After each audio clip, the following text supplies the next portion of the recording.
back to another video, and today we're moving on to another book. Today we're reading Shadow. Make sure you put down in the comment section before I do my next video what type of dog you think Shadow is. Because then if you do that, I'll give you a mention in the next video if you get it right. So hopefully some of you guys can get it right, and hopefully some of you guys will get a mention in the next video. Chapter 1. Charles, why did you move the forks? Lizzie felt around on the table until her hand touched a pile of silverware. She could tell by the smooth shape that she was feeling spoons. Where were the forks? I didn't move anything, said Charles. I'm in from the living room. I'm not even near the table. Lizzie felt around again. Ah, here they are. She picked up the handful of forks and began moving carefully around the table, setting one down at each place. Told you, Charles said. And what are you doing anyway? Lizzie could hear her younger brother walking into the dining room. I'm pretending to be blind, Charles. She had tied a silky blue scarf over her eyes. It made a really good blindfold. Okay, Charles said. Why? I want to know what it's like, Lizzie explained. Our class is reading a book called The Story of My Life by Helen Keller. Did you ever hear of her? Charles shook his head. Well, did you? Lizzie asked when she didn't hear him answer. Oh, said Charles when he remembered that Lizzie couldn't see him shaking his head. No. I guess you will when you're in 4th grade, Lizzie said. She always liked to remind Charles that she was older and wiser. Knowing his sister couldn't see him, Charles made a face and stuck out his tongue. Anyway, Lizzie went on, she was this girl who was blind and deaf. She couldn't talk either. Can you imagine? This time Charles remembered to say no as he shook his head. Well, I'm trying to, Lizzie said. I'm at least trying to imagine what it would be like to be blind. Did Helen Keller have a seeing eye dog? Good question, Lizzie said. No, she loved dogs and had a lot of them, but no guide dogs. They didn't really have guide dogs for blind people when she was growing up. Lizzie heard Charles sigh.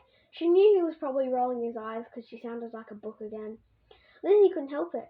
She liked facts, especially facts about dogs.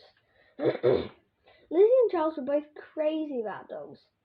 So was their Bean, their little brother. In fact, the Bean, whose real name was Adam, liked to pretend that he was a dog. He liked to play with dog toys and sleep on a dog bed and barked more often than he talked. But even though the Bean acted like a dog, he was not a dog. So Lizzie and Charles still begged their parents for a dog almost every day.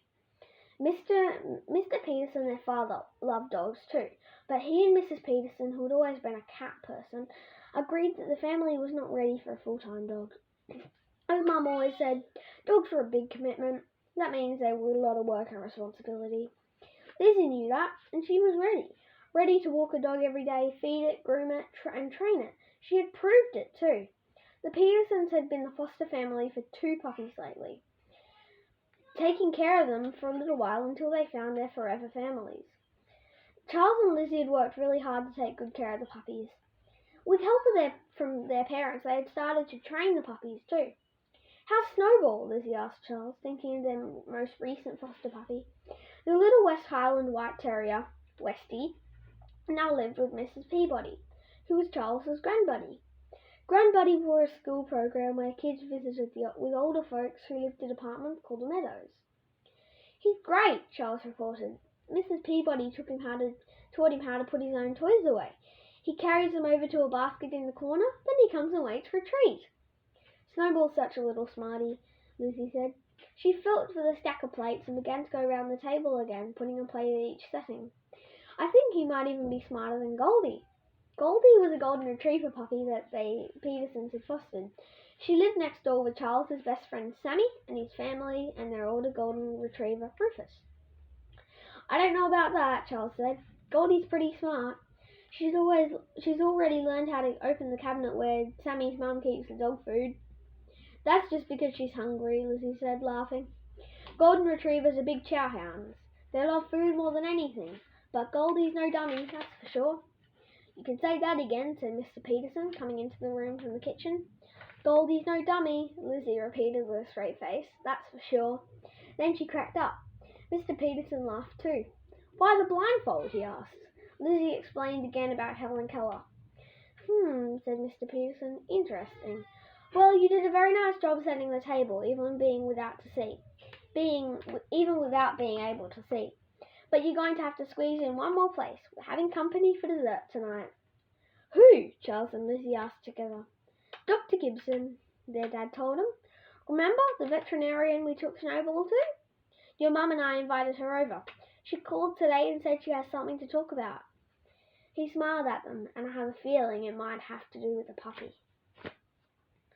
Whoa, what an exciting start to the first chapter of a new story. And also make sure to like and subscribe all of my videos. Subscribe to my channel and like all my videos, please. That really helps my channel. And also make sure to put in the comment section after you've watched this video what type of dog you think Shadow is. Because then you might get a mention in the next video if you get it right. Thanks everyone. Bye!